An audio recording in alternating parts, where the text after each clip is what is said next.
క్రైస్తలో ఈరోజు దేవుని యొక్క వాగ్దానము దానియేలు గ్రంథము 5వ అధ్యాయం 10వ వచనం.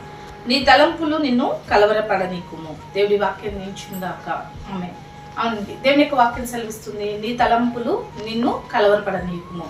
మన తలంపులు మనల్ని ఎప్పుడు కూడా కలవరపెట్టేలాగా ఉండవంట. ప్రతి మనిషికి వారి హృదయంలో అనేక ఆలోచనలు, అనేక తలంపులు పుడుతున్నాయి.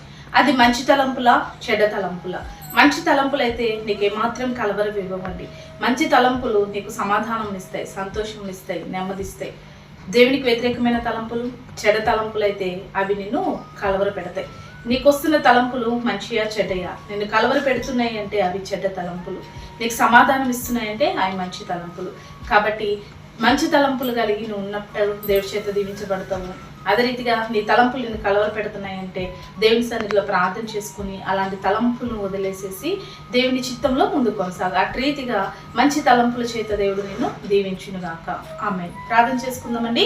సకల ఆశీర్వాదాల కారణభూతుడైన మా ప్రియ పరలోక తండ్రి యొక్క ప్రార్థనలు లభిస్తున్న ప్రతి బిడ్డను కూడా మీరు జ్ఞాపకం చేసుకోండి. వారి తలంపులు వారిని కలవర పెట్టే తలంపులు కాక వారి తలంపులు నీ సన్నిధిలో సమాధానించే తలంపులుగా ఉండుటకు సహాయం చేయమని యేసు నామములో ప్రార్థిస్తున్నాం తండ్రి.